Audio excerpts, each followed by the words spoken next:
Bom dia a todos. Então a vossa semana correu bem? Foi muito calor. Espera, amanhã a máxima vai ser menos 10 graus do que hoje. Amanhã. Menos 10 do que hoje. Alguém tem alguma bênção ou um pedido de oração para fazer? Eu sei, umas oportunidades na semana para comunicar com algumas pessoas que faz tempo que não. Então, graças a Deus por isso. Uma senhora que nos vai ir ter conosco hoje à tarde, depois das aulas. Desculpe, ela sabe que está em grande necessidade espiritual, ela diz. Então, obrigado por essa oportunidade que Deus a traga e que nos ilumina a falar com ela. Então, essa benção e uma petição a Deus. Então, graças a Deus por essas oportunidades. Mais alguém? Tama? Queria de novo pedir oração para que dê tudo certo na viagem do meu irmão e que ele consiga passar tranquilo na imigração. Viagem amanhã. Eles amanhã chega da terça. Sim. Quero pedir oração para o meu primo, que ele está com Covid, está na UTI. Peço oraçãozinha se ele não está. Maurinho. Mais alguém? Então, hoje à tarde há a aula das 15 e na quarta-feira vai haver o tempo de oração habitual no Zoom. Eu quero chamar aqui o Zang, que ele tem notícias para dar em relação à mãe dele.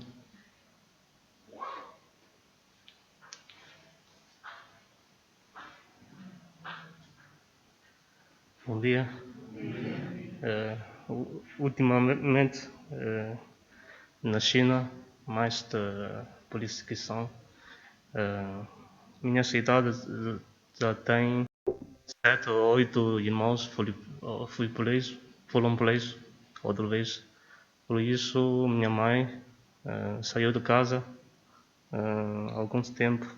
Agora já voltou. Mas graças a Deus está bom. Continuamos a orar pela minha igreja na China.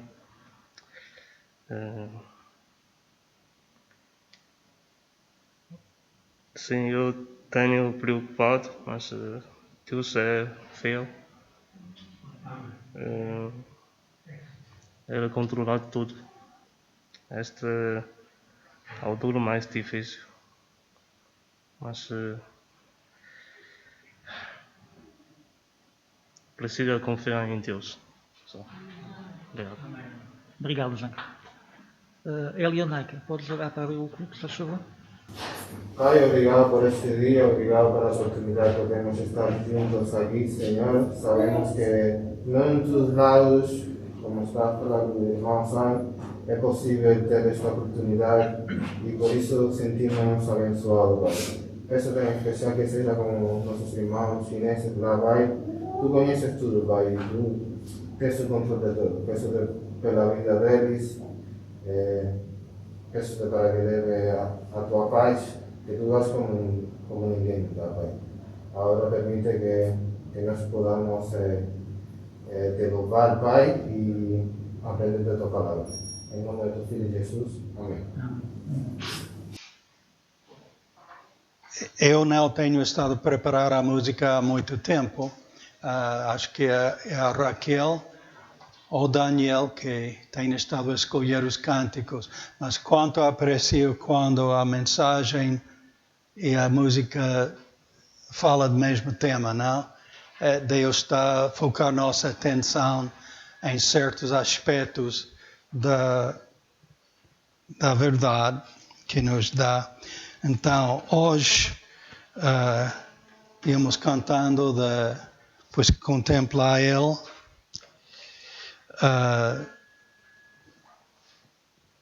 e El Shaddai. Hoje estamos a ver em João capítulo 1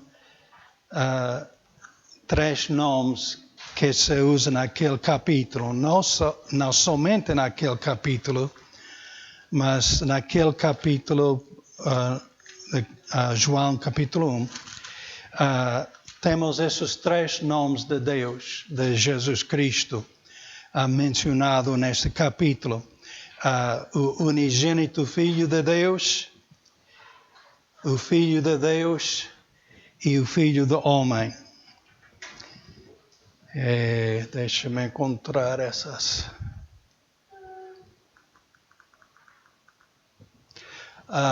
Então, queremos tentar apreciar por que Deus utiliza os 3 nomes sempre referente a Jesus. Tínhamos pensado já no verbo. Tão claramente Deus tem comunicado tão claramente Deus comunicou. O verbo sendo o mesmo Criador, comunicou logo. Ele falou e a criação foi. E ele comunicou com o primeiro homem com tanta clareza. E pensamos naqueles que dizem, pois Deus se tem escondido do homem e que não há comunicação entre Deus. Ao contrário, Deus, com toda clareza, comunicou com nosso pai Adão e deu a ordem da vida ou a ordem da morte, para que Adão escolhesse. Então, o verbo, a luz, também pensamos em como Jesus é a luz dos homens, mas os homens não compreenderam a luz e a recusaram. Mas hoje queremos ficar a pensar nesses títulos de Jesus, o unigênito Filho de Deus, o Filho de Deus e o Filho do Homem. Simplesmente estamos a seguir a ordem que se encontra no capítulo, não outra coisa. Então, entre essas referências no primeiro capítulo de João, temos esses 3. E os significados dos 3 nomes são importantes. Queremos tentar apreciá-los.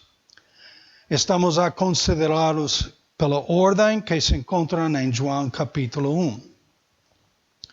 E como os diferentes nomes de Deus, através do Velho Testamento, cada um tem seu significado importante para nos ajudar a conhecer e compreender a Deus. Pensamos, Elohim, Deus é o Senhor, Senhor com maiúsculas, letras maiúsculas sempre no Velho Testamento, nesse título. É o único Deus. Tudo pertence a Ele. É uma coisa dizê-lo, outra coisa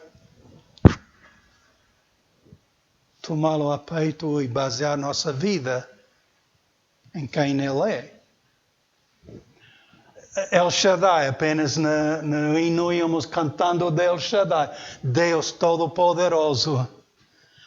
Quantas vezes se tem manifestado Deus Todo-Poderoso. Nabucodonosor, aquele rei da Babilônia tão magnífico e representado por Daniel naquela imagem de uma estátua com cabeça de ouro e peito de prata e assim, representando os diferentes reinos, impérios através da história, ou os impérios maiores.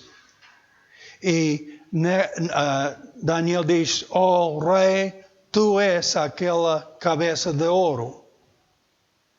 E Deus utilizou Nabucodonosor para disciplinar a Israel. Tomá-los cautivos 70 anos, Mas logo Nabucodonosor tomou todo aquele... Ficou orgulhoso de si mesmo. E o que fez Deus? Tornou-o como um animal no seu jardim do palácio 7 anos. Cresceu seu pelo como se fossem penas, as unhas como garras, e vivia, e os servos do rei o atenderam na sua loucura. Mas ao fim desses 7 anos, naquele estado, ficou humilhado perante o Deus Todo-Poderoso, o Deus Senhor.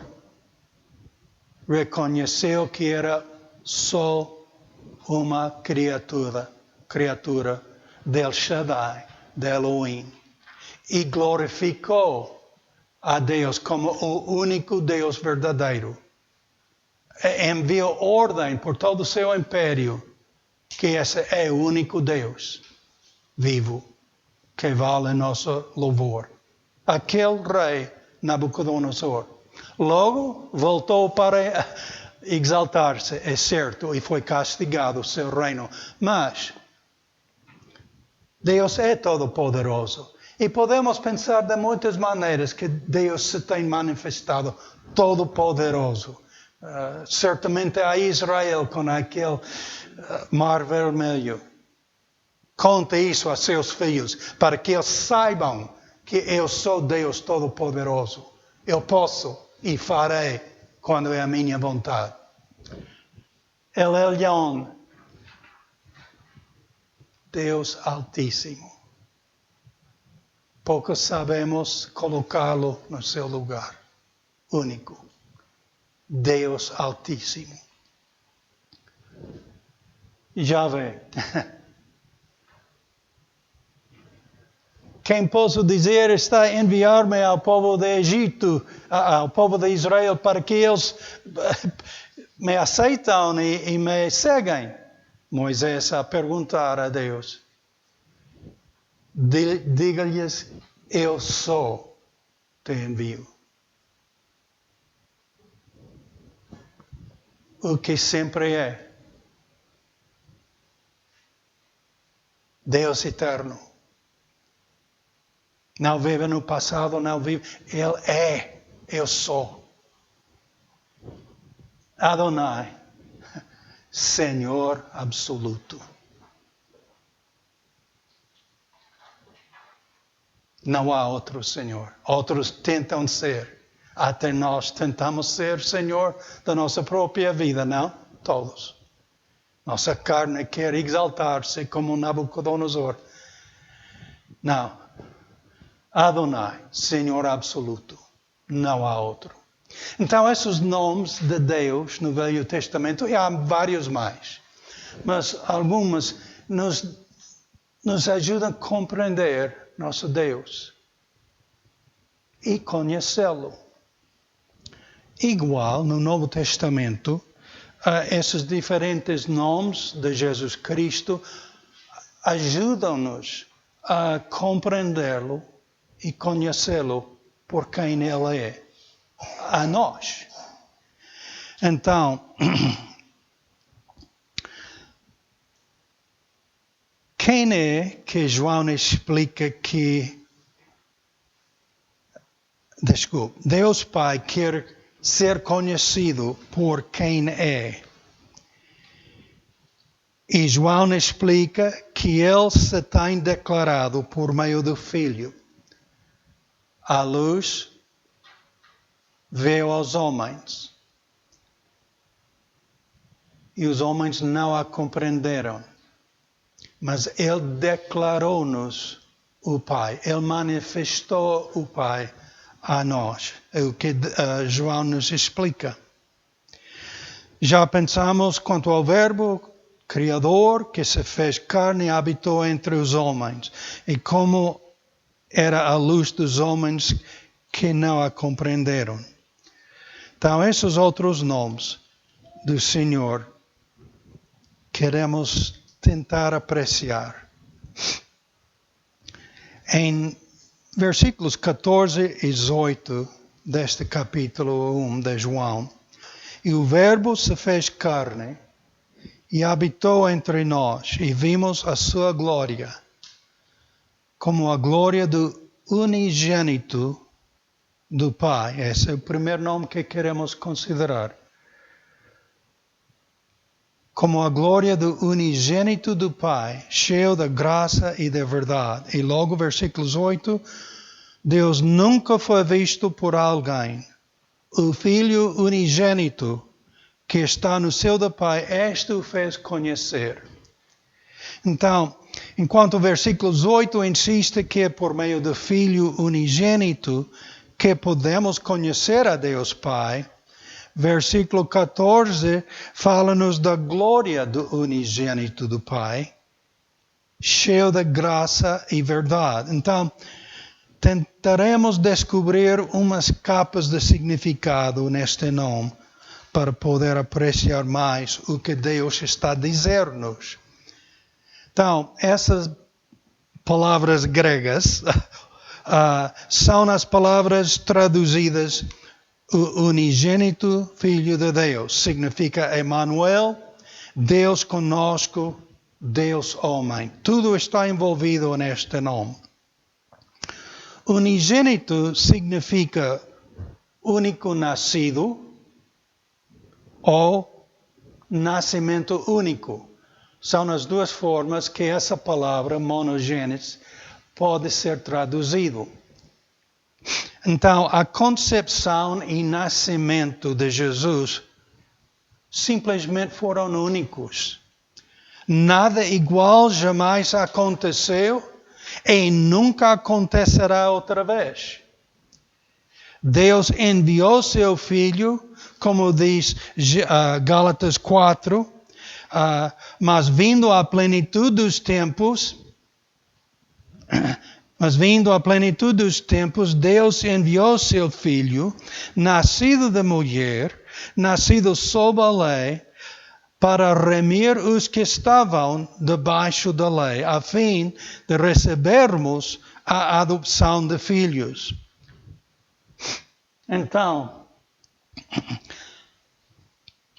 o envio único do unigênito Filho de Deus foi com propósito único.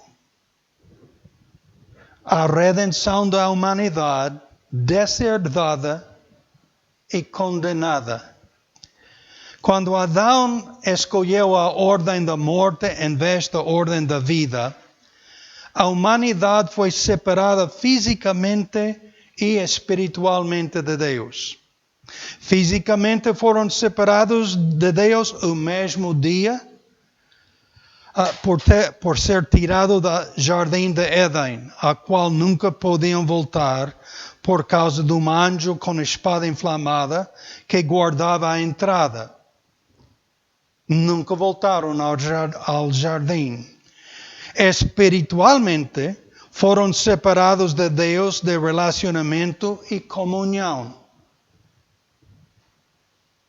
Já não era igual. Antes do pecado, Deus todos os dias andava no jardim com Adão e Eva. E já não. Foram separados espiritualmente, não só fisicamente, aquele dia. Ficaram mortos de espírito, como Paulo ensina em Efésios e Colossenses. Essas duas passagens. E vos vivificou, referente aos que têm acreditado em Cristo, e vos vivificou, estando vós mortos em ofensas e pecados, em que em outro tempo andastes segundo o curso deste mundo, segundo o príncipe das potestades do ar, do espírito que agora opera nos filhos da desobediência, entre os quais todos nós também antes andávamos, mortos no nosso espírito, separados de Deus, da vida de Deus. Assim é cada homem que não têm nascido de novo em Cristo. Colossenses, e quando vos estáveis mortos nos pecados, na incircuncisão da vossa carne, vos vivificou juntamente com Ele, perdoando-vos todas as ofensas. Estivemos mortos. Essa ideia que há um bocado de bondade em nós e só temos que melhorá-lo e crescer nessa bondade e logo ficamos com o favor de Deus. Mentira de Satanás. Não temos nenhuma bondade em nós. Somos mortos no nosso espírito. Estamos em pecado e ofensas contra Deus e só por meio de ser vivificados de novo, nascer de novo pela fé em Jesus Cristo, que agora podemos estar em relacionamento e comunhão com o Deus Todo-Poderoso, por meio do unigênito Filho de Deus.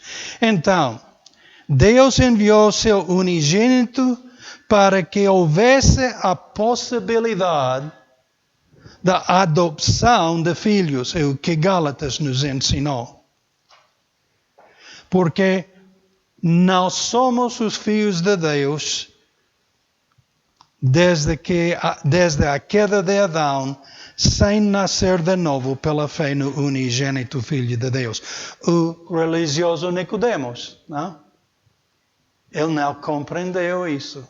Tão sincero, tão bom como homem no seu povo, não compreendeu o que insistiu Jesus Cristo em capítulo 3 de João. Jesus respondeu e disse-lhe, na verdade, te digo que aquele que não nascer de novo não pode ver o reino de Deus. E logo versículo 7, não te maravilhas de ter dito, necessário vos é nascer de novo. Então, a encarnação do unigênito Filho de Deus foi o preço que Deus Pai pagou para que houvesse a possibilidade da adopção de filhos, sem tratar justamente da dívida dos pecados dos homens, não houve a possibilidade da redenção para a adopção dos condenados. Então, o Filho de Deus, que eternamente sempre era ao lado do Pai, encarnou-se para pagar aquela dívida da morte pelo pecado. 2 Coríntios 5:21, que nos diz, aquele que não conheceu o pecado, o fez pecado por nós, para que nele fôssemos feitos justiça de Deus. Então, o único nascido Filho de Deus, o unigênito Filho de Deus, teve que tomar o nosso lugar numa morte única para que pudéssemos nascer de novo por seu Espírito e herdar novamente o eterno relacionamento com o Pai no reino de Deus que o homem tinha perdido pelo pecado.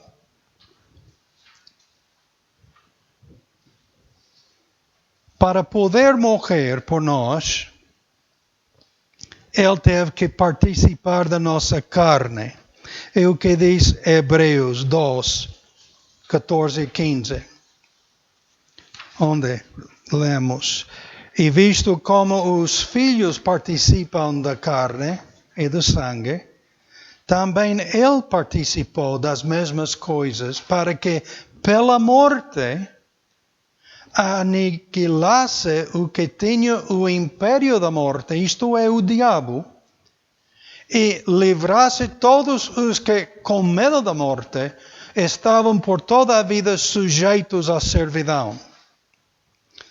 O eterno Filho de Deus teve que nascer como homem, o unigênito Filho de Deus, para poder pagar com sua morte a nossa dívida do pecado, para nos redimir do império da morte, que pertencia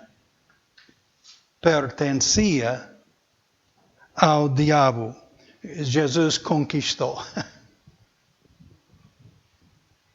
Venceu a morte para todos aqueles que pela fé olhassem para Ele.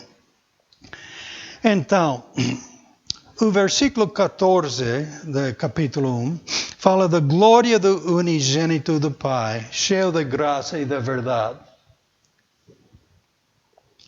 É por Jesus Cristo que sabemos e conhecemos a graça de Deus, aquele favor não merecido.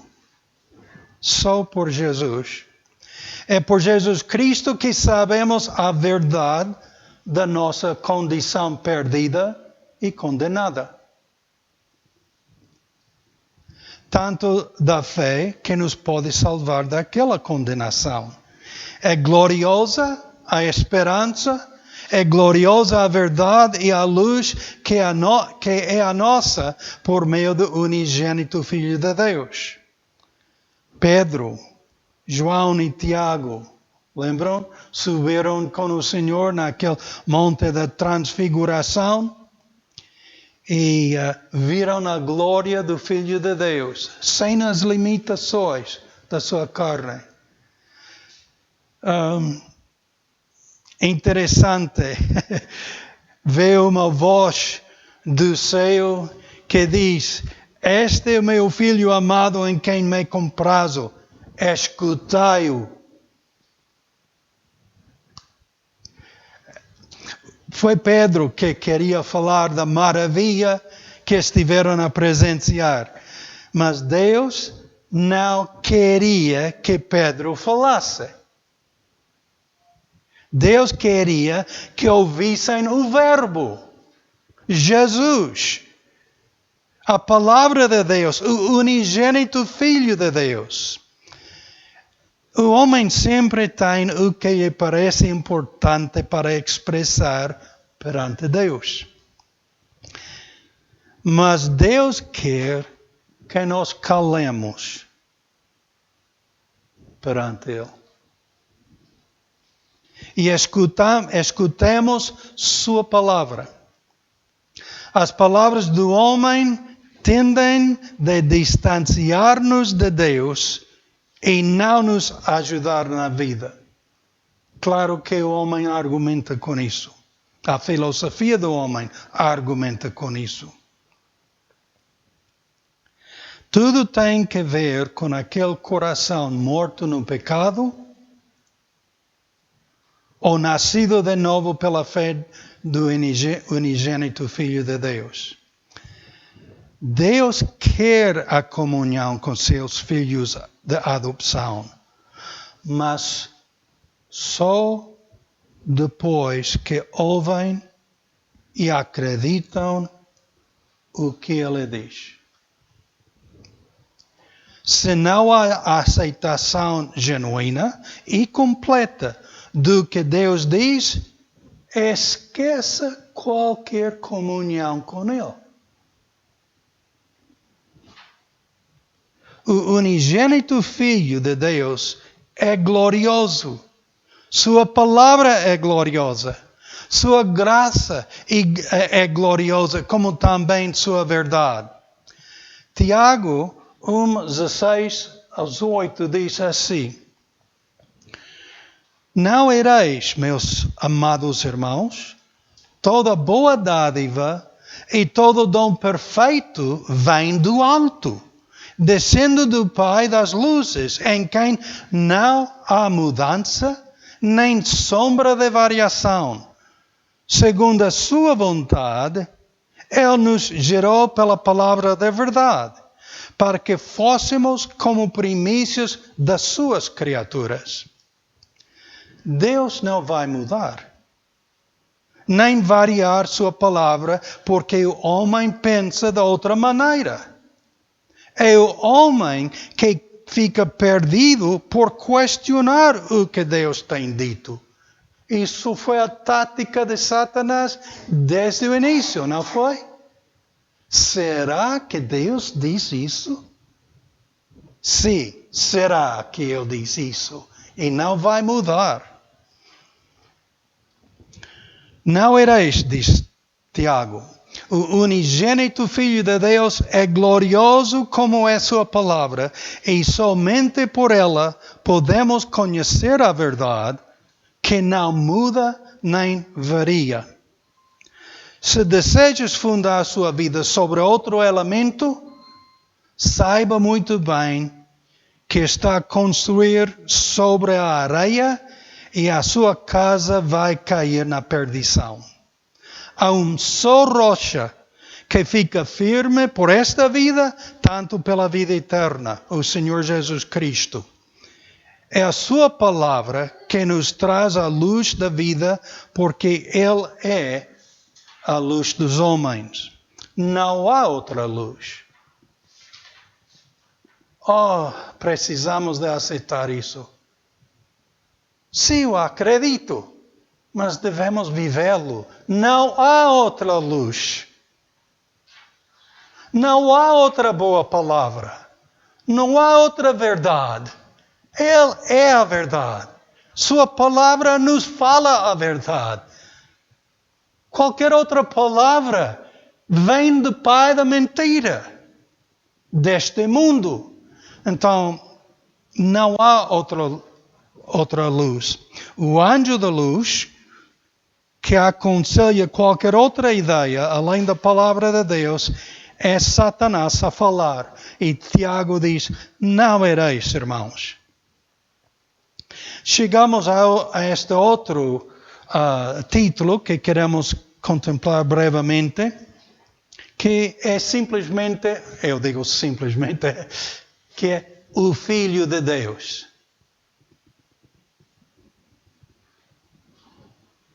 Que simplesmente significa o Filho da Suprema Divindade.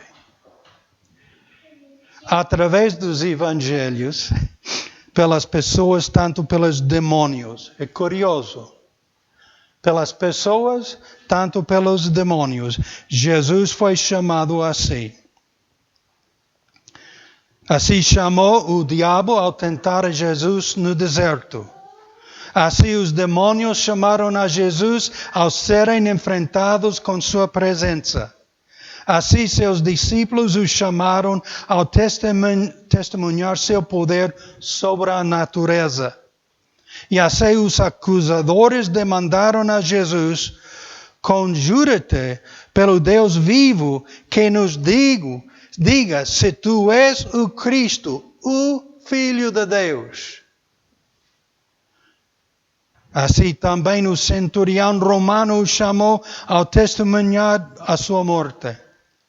É quem sempre era, é e será eternamente. O equivalente em hebraico encontra-se em Daniel 3, 24, 25, onde diz, então o rei Nabucodonosor se espantou e se levantou depressa, falou e disse aos seus capitães, não lançamos nós 3 homens atados dentro do fogo? Responderam, disseram ao rei, é verdade, ó rei. Respondeu e diz, eu, porém, vejo 4 homens soltos e andam passeando dentro do fogo e nada há de lesão neles. O aspecto do quarto é semelhante ao Filho dos deuses. Depende da versão, podes dizer o Filho de Deus ou plural dos deuses. É um ser divino, não é como os outros. Quem é esse? Só tiramos 3 homens lá. Mas usa esta expressão, esse eterno Filho da divindade suprema. O unigênito Filho de Deus nasceu na plenitude dos tempos, segundo o plano de Deus, para a redenção do homem. Mas como o Filho de Deus, antes da sua encarnação, sempre era. O Verbo Criador, o anjo do Senhor que agia e falava em várias ocasiões através do Velho Testamento. O Filho de Deus, que foi visto por Nabucodonosor na fornalha ardente, etc., são exemplos do Filho de Deus entre sua criação antes que veio como sacrifício divino e humano. Sempre era o Filho de Deus. Sempre é o grande eu sou. Neste sentido, que queremos considerar o último dos 3 nomes que estamos pensando hoje, o Filho do Homem. João 1:51 disse, e disse-lhe na verdade vos digo, que daqui e diante vereis o céu aberto e os anjos de Deus subirem e descerem sobre o Filho do Homem. Então, o que podemos apreciar desta mudança no nome do Senhor Jesus? Jesus usou este título para si mesmo mais do que qualquer outro. Mais que 80 vezes usa-se nos evangelhos. E somente Jesus utilizou esse título para se referir. Daniel, capítulo 7, versículos 13 e 14, diz: Eu estava olhando nas minhas visões da noite, e eis que vinha nas nuvens do céu como o Filho do Homem. E dirigiu-se ao ancião de dias, e o fizeram chegar até ele, e foi-lhe dado o domínio, e a honra, e o reino para todos os povos, nações e línguas, para que todos os povos, nações e línguas o servissem. O seu domínio é um domínio eterno que não passará, e o seu reino, o único, que não será destruído. Deus prometeu que o filho de David reinaria do seu trono desde Jerusalém para todo o sempre. O Messias, o ungido de Deus, o Cristo, é aquele semente pela qual toda a profecia divina se cumpre. Jesus é o profetizado Messias de Isaías 9, 6 ao 7. Porque um menino nos nasceu. Um filho se nos deu, e o principado está sobre os seus ombros, e o seu nome será maravilhoso Conselheiro, Deus forte, Pai da eternidade, Príncipe da paz. Do incremento deste principado e da paz não haverá fim sobre o trono de David e no seu reino, para o firmar e fortificar em juízo e justiça desde agora e para sempre. O zelo do Senhor dos Exércitos fará isto. O Filho do Homem abarca o eterno Deus, tanto o unigênito do Pai, nascido entre os homens com o propósito de dominar a tudo para todo o sempre.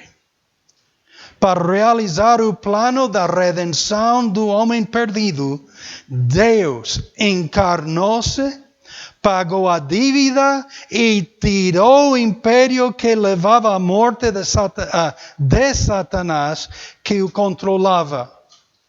Vencido está Satanás pelo Filho do Homem, o unigênito Filho de Deus, o Deus forte, o Pai da eternidade, o Príncipe da paz. Deus homem morreu por nós. Deus homem foi sepultado. E Deus homem ressuscitou dos mortos e conquistou para sempre o inimigo. Como homem, o Senhor padeceu tudo.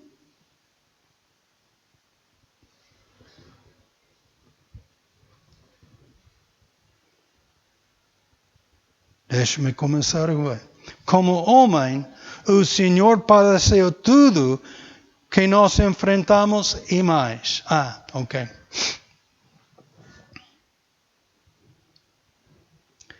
A rejeição do seu povo, alguma vez tem sido rejeitado?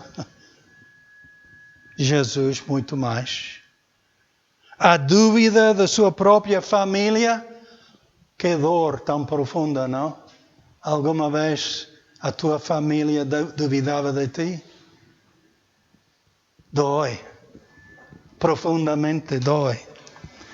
A traição e negação dos discípulos? Teus irmãos alguma vez te lesionaram? Com propósito ou sem propósito? Mas dói.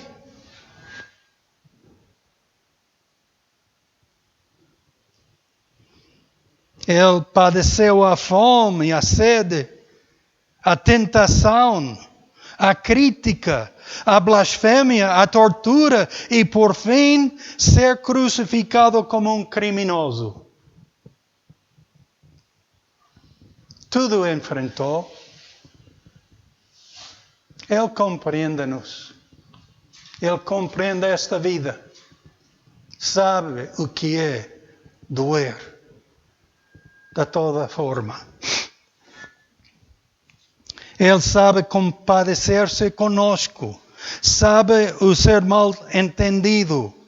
Sabe ser odiado e desprezado. O Filho do Homem compreende pessoalmente o que é a vida humana.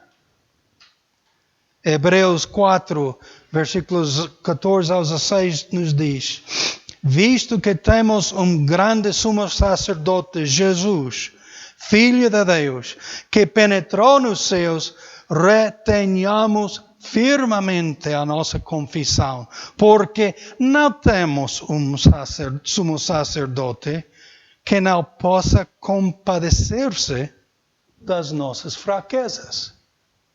Porém, que, como nós, em tudo foi tentado, mas sem pecado. Chegamos, pois, com confiança ao trono da graça, para que possamos alcançar misericórdia e achar graça, a fim de sermos ajudados em tempo oportuno. O unigênito Filho de Deus, que teve que nascer da carne humana, para poder pagar a nossa dívida, o eterno Filho de Deus teve que se humilhar para tomar sobre si as limitações humanas com todas as fraquezas e padecimentos da vida e ser-nos o Filho do Homem para conquistar o adversário. Deus teve que humilhar-se. O eterno Deus teve que tomar sobre si todas as nossas fraquezas, debilidades, mas sem pecado.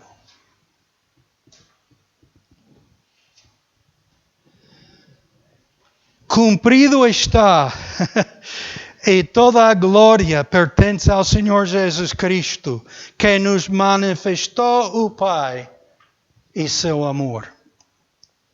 Ficamos à espera da sua prometida segunda vinda para ir ter com Ele pela eternidade. Se não conheces ao Senhor Jesus Cristo como teu próprio Senhor e Salvador, se continuas perdido e condenado, porque não tens confessado ao Senhor Jesus Cristo, tu podes confessá-lo, tu podes acreditar nele, é uma decisão pessoal. Humilha-te perante ele em arrependimento. Ele se humilhou para ti. E aceita a fé que Ele nos dá porque Ele promete salvar-te. Ele humilhou-se para te salvar. E o que Ele sofreu por ti, basta.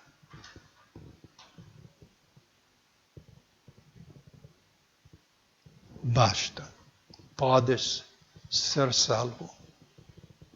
Podes ter a vida eterna. Romanos capítulo 10, versículo 9 diz assim: se com tua boca confessares ao Senhor Jesus, em teu coração creres que Deus o ressuscitou dos mortos, serás salvo. Promessa de Deus. Vamos orar.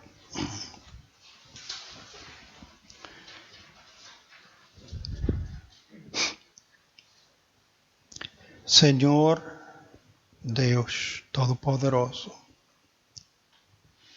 Senhor Jesus Cristo,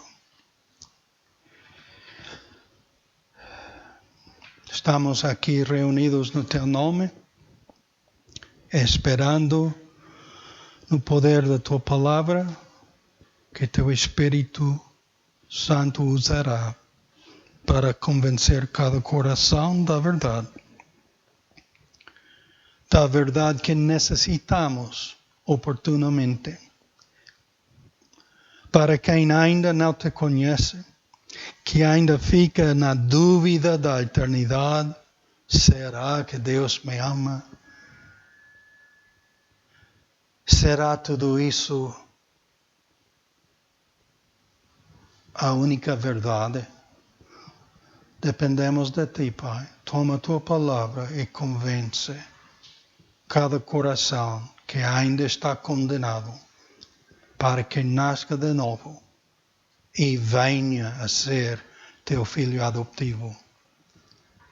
E para nós que já Te pertencemos, há tantas influências à nossa volta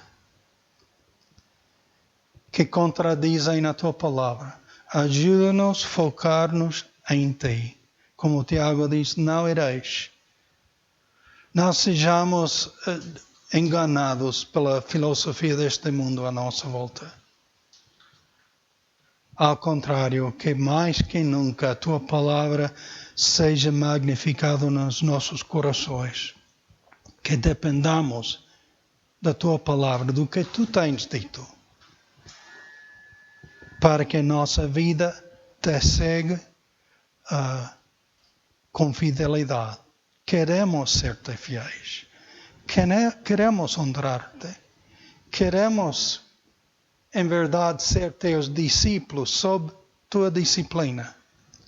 Ajuda-nos, Pai. Tu bem conheces nossas fraquezas. Ajuda-nos como a igreja a unir nossos corações na Tua palavra e testemunhá-lo ao mundo à nossa volta. Que Cristo seja exaltado e conhecido. Em nome de Jesus nós oramos. Amém. Muito obrigado, irmãos. Estamos despedidos.